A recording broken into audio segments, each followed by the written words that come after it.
Ang maayong adlaw sa tanan. So, today is September 8, birthday sa atong mahal na inahan nga Birhen Maria, birthday ni Mama Mary. So, happy birthday Mama Mary. And today, di ko kalimot karong adlaw, September 8, 2025, since I was able to share my own testimony sa kaluoy, sa gugma, sa milagro o sa grasya ni Mama Mary nga nasinati nako sa akong kinabuhi. So, I am very much blessed and privileged nga ako'y natahasan. Wa ko magdahom nga karong tuiga makahimo kog ingon ani nga makashare ko sa akong kasinatian. O sa ba, na ba ko'y sakto ba gyud ang akong na-experience? Sakto na ba jud ni? Nga para akong ma-share sa uban? Nga kung mo-share maghisgot tag testimony, kinahanglan nga something nga maka-inspire ta? Nga na bitaw niya, something nga kuan gyud nato, ma-prove gyud nato nga naadjud nga ni-exist ang kaluoy o grasya nga naa jud posible, walay imposible jud kung mutuo ta and mulihok gyud ta alang sa atong pagtuo. So karon akong i-share ninyo ang video clip nga medyo kurog siya kaya ang akong anak ray nag-video. And now I'm very much overwhelmed. Okay, this is my first speaking engagement. And I'm so happy kay kanang dili siya bahin sa trabaho, dili siya bahin sa professional development, nga maunay akong kanunay nga makaagbat, diba, mga seminars, dili siya bahin inga na, but lain siya nga side sa akong kinabuhi. It's all about religious aspects sa akong kinabuhi nga na. So murag feel na ako nga so blessed, for I was given a chance nga makahimo ani. So dili tanan nga tao makahimo ging ani nga adunay ika-share nga sarang maka-inspire pod unta sa uban. So ako i-share ninyo ang video sa atong tan-awon. So akong sugdan ini, so kung mag-testimony kayo murag na sa history gamay. So sa una yung kapanahon sa ako nagtubo. So ako maginikanan is hinimbahon. So mo to'y nagkapa-ignite sa akong kadasi sa pag-servisyo diha sa Ginoo. So insamot ko to ka pag high school na ako, dito ko pa eskwela ni mama sa St. Anthony, in which na regular nga misa, regular nga pagrosaryo, regular nga dito ko na sa tawagan na bansay. Hantod na college ko, hantod sa higayon nga naka-appeal ko sa choir. So regular ko sa choir dito. Hantod nga nahimo ko sa lista. So una na ako nga salmo during my first year high school. Kay year level man ang taha sa kuan sa Denisa sa every year level ang kuan. So mo to, wa ko nagdahom, wa ko naghandom kung kuan ba kinsay nakahibaw nga na ako gift sa pagkanta. So kanang timing lang po to, nga ipatawag ko ni Sister Mary, duha to sila ka Mary, ang principal is Mary Puengan, ang treasurer is ni Sister Mary, nakalimot ko sa pilido, siya nagpatawag na ako, kaya tuluan daw ko niya salmo. Mo to pirmirong salmo na ako. So di ko kalimot sa akong tono, which is gigamit pa gani na ako sa pagpraktikong na ako, diri sa pagsulod sa LLM. So mo to, nagpalibot akong kinabuhi sa balay, eskwelahan, simbahan. Wa ko kasuway anang usual nga nasuwihan sa kanang mga teenager bitaw nga suroy, barkada. Wa ko kasuway anang luminghayaw. It's because my parents are very strict. Stricto gina sila. So nagpasalamat ko sila na stricto kay dili ko mahimo ngani kung lukat pa siguro sila sa pagdisiplina nato. So moto. Then hantod nga naminyo ko. So half of my life nagserbisyo ko sa simbahan through the choir o sa pagsalmo, pagkanta kasal. So, hato sa akong kinabuhi kay mga teens pa mang kwarto. At 20s gani kay college ko. Naundan ko siya kay naminyo ko. So, ang akong time, nautro siya, na-devoted siya sa akong pamilya, sa paghimo, sa kawalingon akong pamilya, sa among mga pangandoy, kauban sa akong bana, and especially nang niungdan yun ko kay makuhaan ang akong time. Nga akong sa imbis para sa akong bana nga tagsarapon siya naa tungod kay nagtrabaho siya sa layo. Tumuton, nabugto ang akong pagpanerbisyo tungod sa akong kaminyoon, kaya akong ibarugan ang akong kanang kinabuhi ninyo. So naundan ko siya. Until such time, January 2024, murag dito, na-turn upside down ang akong kinabuhi. Kaya nga no, I was diagnosed with breast cancer. Breast cancer. O di ko kita. Tita, ati sa limang kutilat ko. Tita, so I was diagnosed with breast cancer, maging ko ta cancer, wala kita yung kapalungan. Kano na, sa kamatayon. Pero but then, ay kanang nga ito ko'y hope, ihapon. Ay mo ba kung di ko munila. But, lagi ko ganahan yung testimony. So wala to. This day birth my feelings. Tita, sa mo to. Ang pangalan ko ito. Ang akong fear is for my child. Usaray akong anak. Ay kung ano ito ko, uluyas ako anak. Uy, gamay pa kayo, bata pa. Niya ayang mama, masakiton. Nanginangit pa siya pag-amuma sa mama. Baka niya ako, so ano pa pag-amuma nga, masakiton naman ko.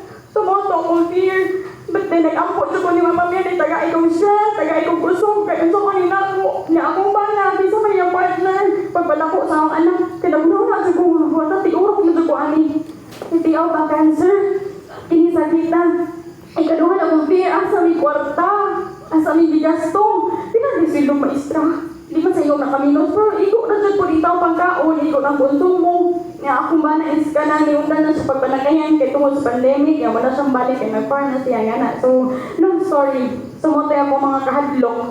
But then, akong gihangad, akong giampo ni Mama Mary sa Diyos, nga intaw tagay ko kusog kay daghan pa ko. Ang ako mga panampi sa kinabuhi, ito mga material na mga panampi na wato tanan. Muna makayong ko nga ang ako mga pangandoy sa kinabuhi na watanan, ang ako na lang kinabuhi ang akong pangandoy. Kunya wadam ha, sa wadam ha, dahil nitawag og seminar sa LLM. Ako itong gigrab ang opportunity. Kaya sa una, gi-invite ko sa iyaan sa akong banaday. Seminar na sa LLM sa Montessori day. Kaya ang shrine, bago man to siyang tukod, bago man to kanibang diri na tamang simba. Na alibuwag na ta dito. Tayo man na ba ta? So moto, but see, naging balibat ko atong panahon na. Kaya nga no, kung tanaw ato is makasagapal dyan sa video ni nako kay kuan. Kanang siyempre mag-meeting, workout. Kami nga po, hesitant nga mo apil. Ako ba na, di ko musugot. Ay, sama ka mo, kung yan na. So, moto. So, nagpasinungtano ako nga, di ko kumusupak sa desisyon sa akong bana. So, moto, wala di ko ka, sir. Tiyan sa siya man ito, nahitabo na to. Moto, pagka yun nga na seminar sa Lelengisa, upaw ko itong panahon na last December. Grab ko sa opportunity, apil ko dito. Kaya siguro ako ang chance na makabalik ko pagpanervisyo. So, sa sitwasyon nga gihatag na ako, dito ba nga ini magkilak ko eh. Sa sitwasyon nga gihatag na ako, hindi ko ka-istorya tanong pasensya, kanang kuan, mga nagihimo bitawang kanang way, para di ay siguro, kasi kung bitawag na ako ba, gawan, aron makabalik ko, huwag na ko nga grasya dun na, kaya nga no, number one, sa akong kuan, kanang mga isgo matagrasya no, magihatag ni Mama Mary, sa akong treatment, sa akong pagkimo, wala dyan kumuliko, sa akong nagmuliko, asa mami pangonsumo, wako'y sweldo, so, by hapon, bisag mo na muna, kimo ko, still on duty ko, o, hibaw mo, atong panahon na, perteng inita, sa kada session sa akong gimo, mo-declare si VP Sara, suspended ang klase for 3 days. Ingana ka, powerful, so ako magdahom, kaya makarest ko, kay Bernes ko mag-gimo, Sabado, Domingo, rest ko, ini kalunis, mo-declare, malhantod, may pulis, may klase, so dili lang to, one time nahitabo. Di ko makaingon na coincident lang to. Di ito, one time nahitabo. 4 times nahitabo. Nga kada sessions akong gimo mo declare si Sarah o walay klase, tulog adlaw, di ba ma? Sige tag ko ang tugang nga watay klase, suspended ang klase because of the extreme heat index. So yan to, milagro na to na ko. Grasya na to na mo. Hindi hatag dyan ni Mama Mary. Tuod ko ana, sa Ginoo. Labi na dyan ang panggasto. Asa man mi? Pero dito ko sa farm, sa among ani. Dali lang kagamay kayo ang area sa kumbala. Ngayon hindi ka gamay na kayo na mo pilihan. Di na pala sa ubang hektarya. 1/4 hectare man siguro ng amua. Pero dito ko ang talang grasya ni Mama Mary. Kay Bobo, bisag kay mo ko na upaw ko, tabang ko paninda. Naninda ko kay mo naman siya pwede mong naandan. Ninda ko sa among tindahan na gamay na sa kalsada, siya manuroy sa kalain-laing lungsod. Okay ba mo? Dali man kaagong kay mo. lagi 2,000 along tambal ra na. Nga wapay labot sa mga laboratories. Pagkato sa tayo, wapay labot sa laboratories, wapay labot sa kuan. So, mag-andam ko mga 40,000 every session. So, sa akong sildo parang alone, di dyan paigo. So, mo itong ini ka abot sa adlaw ng akong session. Ewa mo kunsa, initanaw na mo sa mong panudlanan. Makaabot dyan siya nga sarang, ikagasto na mo sa akong session. Diba, na, grabe ang milagro. Hantod ka, anang adawa, urog man among tigong. Lain akong paligakay, every 21 days, so 3 weeks ra. 3 weeks, makita na mo ang ma-earn na mo tong kanang panggasto, which is 40,000. Kaya akong cycle sa kemo is 6 cycles, nahimong 6 cycles. 40 times 6 na mo ni Balansi. Di ko ka-imagine kung yun sa tunamo pag-earn. Di ba? So, grabe ang grasya, ang blessing ni Mama Mary na mo. So, imbis nga mag-uul ko kay, ingali ako kahimtang na sakit ko. So, na-divert to siya. Na-divert to siya sa pasalamat. Ako kong paniubi. Kaya mo na-divert to siya sa pagpasalamat, Jod. Nalipay ko. Sus, Mama, bisang panlingali akong kahimtang, pero wak, Jod ko niya biyae. Pinaagi siyang kaluoy, siyang milagro, o sa grasya. So, kinsa ba ko para mo blame, kinsa ba ko para mo reklamo. Siguro na natilawan na ako tanang kaya sa akong kinabuhi kay di sa pagpangabong nagtubo ko nga haruhay kay nga akong mama di sa na basta haruhay naka-eskwela ko nga haruhay wa mi kasuway og ako kay mato man mo budget akong mama tilik man na bitaw. Sorry ha. So, kanang ako kasuway og kanang utang-utang jud mi sa pag-eskwela so haruhay ang akong salamat, thank you. Thank you, ya. So, mo to. So, siguro mauna niya ang panahon nga makafeel po ko og struggle sa kinabuhi. O niya, katong number 1 na blessing is ang total transformation sa akong pamilya the way sa pagpangalagad sa Ginoo. Mo dyan ay number 1 na blessing dyan. Mo na nga kayong kung ang akong sakit is blessing in disguise nga no, nakabalik ko sa pagpangalagad. Ang hisitan kaayo na kong partner nga mukuyog na ko. Dili ka rin, upang na ako sa choir. Sa una, adi dyan ay samot-samot practice anang nga na. Muna. Gano'n dyan. Munang, karon makaingon ko nga blessing jud kayo bisan ganin nagkaupaw-upaw ko so blessing gihapon nagpasalamat kog dako sa Mama Mary mo nay kuan nga grasya kaluoy gugma milagro jud nga akong nasinati ni Mama Mary makaingon lagi ko nga akong kinabuhi sa una puno sa mga material nga mga pangandoy karon wala ko'y pangandoy nga lain ang ako na lang kinabuhi ang akong gipangandoy ang magpadayon ko sa pagpangalaga diha kaniya grabe kani strength kani karon nga na ako nagbarog ko diri. So, grasya ni nga nasinati, gikan sa mahal na to may nahanap sa Ginoong Diyos. O kaning kaan, ang total transformation sa akong pamilya, ang pagpangalagad, dako na kayo ng grasya. So, kaingon ko, nga kani akong sitwasyon, kung kani akong pagkasakit, kini akong sitwasyon, may mahimong way, may mahimong dal, mahimong instrumento, o mahimong rason na akong kagalingon, o bugti ang akong kagalingon para lang mahikap ang kasing-kasing sa mga kaubanan ako sa panibalay, alang sa pagpangalagad, dinhi sa simbahan, o pagpangalagad sa Ginoo. Ako kining malipayon nga dawaton. So mo ni nakita ko ninyo diri, di ko magun-ano no porma, bisag ingani nagkasinaw-sinaw na ako mo, makita mo nga dasig gyapon kaayo ko tungod na sa grasya nga na akong nadawat gikan ni Mama Mary ug sa atong Ginoo. Amen. Ave Maria, happy birthday Mama Mary. Daghang salamat, mayong buntag. So, maukad to ang short video nga na-capture sa akong anak.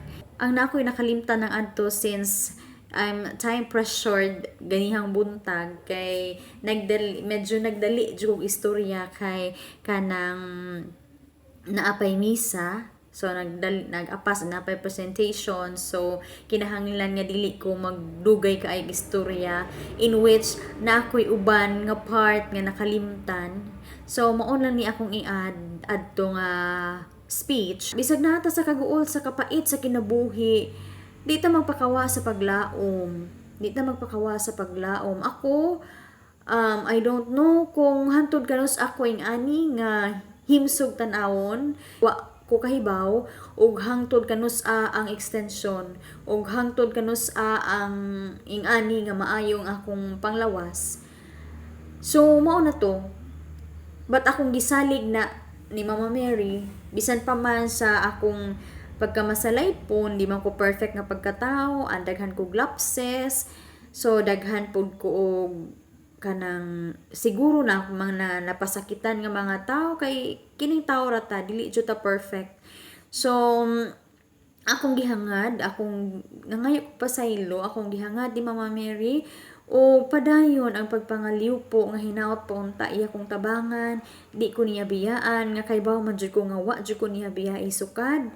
O ayaw pagbakawa sa paglaom, walay laing nasayod sa atong kinabuhi, maski man madiagnose ta bisag unsa, dili ta makaingon nga diri lagi ta kutob kinasakit ta, no, wala ta masayod sa purpose sa Ginoo. O karon akong naaninaw nga siguro ang purpose sa Ginoo, siguro ang purpose ani is aron sa pagpahibalik nako sa dan ngadto sa pagpanerbisyo aron makapaduol ko balik kaniya, in which nga akong gibiyaan sa dugay panahon.